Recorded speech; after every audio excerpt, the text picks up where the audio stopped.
Irish Nursing Registration, the application process, Step 3 and 4. This video will go through how to complete the Overseas Registration Application Pack. For instructions on applying for the pack, please see our previous videos, the application process, Step 1 and 2. Before you start the pack, there's a few main points we'd like to highlight. You have 6 months from the date of receiving the pack to complete it. The time you take to complete this is dependent on how fast you are with your own paperwork, but on average, we estimate it takes approximately 4 to 8 weeks for people to complete. You can download the Guide for Overseas Applicants directly from the NMBI website. You can track your progress via your own online account. To set one up, visit the online account page at the NMBI website. The application pack. As you go through this video, we recommend you have the application pack in front of you so you can follow along. The application pack is divided into 2 sections. The first section is completed by you, the applicant. The second section is completed by various organisations or authorities. Your reference number is always located in the top right-hand corner of each page. Section 1. Section 1 consists of Part A to J. This section is required to be completed by you, the applicant. A few helpful hints before you start. We recommend you have access to your bachelor's degree, academic transcript, employment statements of service. When referring to dates, always list the date, month, and year. Just the month and year is not acceptable. Ensure these dates are accurate. You may need to check your statements of service, academic transcript, or check directly with the relevant authorities before completing the forms. Do not use abbreviations. For example, APRA should be Australian Health Practitioner Regulation Agency. Always ensure the names and titles are written exactly the same as the correlating documents. For example, the title of your degree and the name of the institute should be the same as what's listed on your certificate. The name of the employer should be the same as your statement of service. Make sure the names match up with your documents. Don't leave any unanswered sections blank. Put not applicable instead. When posting documents, we recommend you always use the tracking envelopes so you can monitor the postage. If you run out of room, simply photocopy another page of the form that's needed and use that. Part A, B, and C. Part A refers to your personal details. In this section, don't forget to attach a passport-sized photo of yourself, making sure your name and application reference number is on the back of the photo. Part B refers to your identity documents. You'll need to provide a certified copy of your passport. If you don't have a passport, you can use a national identity card or a birth certificate. For a full list of certifying authorities, see page 18 of the Guide for Overseas Applicants, available on the NMBI website. Part C are your contact details. We recommend you put our Dublin's office contact details down as your point of contact and authorise us to follow up on your application. This allows us to assist on your behalf should any issues arise. Part D. This refers to your undergraduate degree and any postgraduate qualifications you have.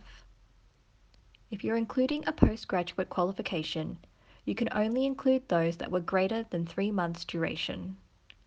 When completing this section, make sure that the name of the course and your dates are exactly the same as what is listed on your certificate. Part E and F. This is in reference to your nursing board. You'll need to list all nursing boards you have been registered with, for example APRA, NCNZ, NMC, etc. Make sure you write out the name of the board in its full form. You'll also need to list the initial date you registered. This can usually be found on your nursing board's website under your personal profile. You'll then need to complete some compulsory questions in Part F.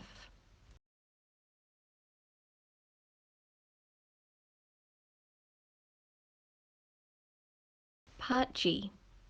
This is in reference to your employment experience. It's a good idea to have your employment certificates or statements of service handy so you can make sure you get the dates of your employment exactly correct. If you've had any gaps in employment, you'll need to explain this in Part H.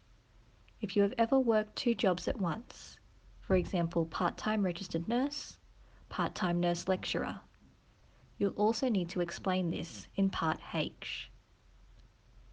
Part I and J. These last 2 sections are a simple declaration and checklist. Please double check you have completed everything before you submit Section 1 back to NMBI. Again, we recommend that you use tracking envelopes so that you can trace the postage. Section 2. Section 2 consists of a number of forms you'll need to send to relevant authorities to complete. These authorities must then return the forms back directly to the NMBI. They cannot be sent from you. The Verification Form, or CCPS. This refers to your current nursing board. You'll need to contact your nursing board for their current policy. At the time of this recording, the Nursing Council of New Zealand requires nurses to send the NMBI form to them for completion. For Australian applicants, APRA does not complete the NMBI form. Instead, they ask applicants to request a Certificate of Registration Status, also known as a Certificate of Good Standing. This can be done online via the APRA website. Don't forget to get written confirmation once they have sent the required documents to the NMBI. Transcript of Training Form. This refers to the institution where you did your undergraduate degree. You will need to send the form to the institution and have them complete it. They must then send it directly to the NMBI.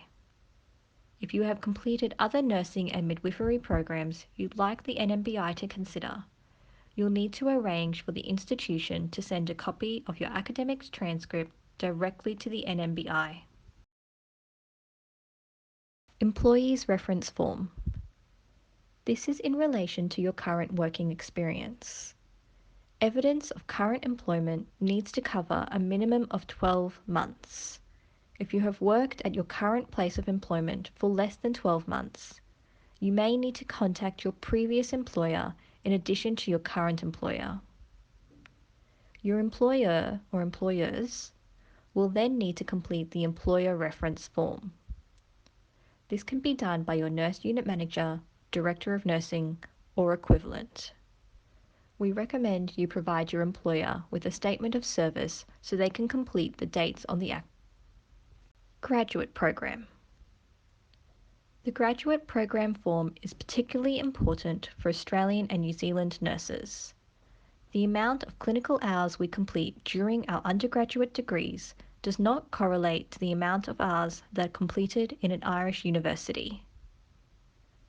As a result, Australian and New Zealand applicants are usually required to complete a practical exam, or preceptorship, before they can be fully licensed with the NMBI. This can sometimes be avoided by completing the graduate program form. We recommend contacting the hospital where you completed your first year of nursing and asking your nurse educator or equivalent to list the clinical hours and any theoretical courses or competencies you completed. If you did not complete a formal graduate program, it is still worth asking your nurse educator to write a letter stating that you were supported during your first year of nursing and underwent various supervised theoretical and practical competencies. Helpful hints. Don't forget that all forms and evidence from Section 2 must be sent directly from the authority or organisation. You will find that these authorities take time to complete these forms, so you will need to follow them up in order to complete this section in a timely manner. When a form is complete and sent, ensure you get written confirmation that the task has been completed so you have a record. It may be a good idea to provide the Institute with prepaid tracking envelopes so that you can track the postage yourself. For any sections that require an official stamp, if no stamp is available, ensure you have the relevant authority clearly sign, date, and state that no stamp or seal is available. Once both sections 1 and 2 have been completed and sent into the NMBI, you will be in step 4, the assessment stage. The NMBI will take 90 days to review the documents you have sent in and assess whether or not you meet the requirements to work as a registered nurse or midwife in Ireland.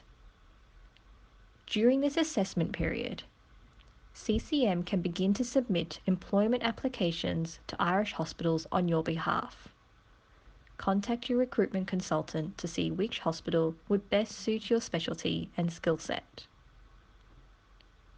Once assessment is complete, you will receive step 5 of the application process, the decision letter. The decision letter will have one of 4 outcomes. Please see our subsequent video, Irish Nursing Registration, the application process, step 5, for more details.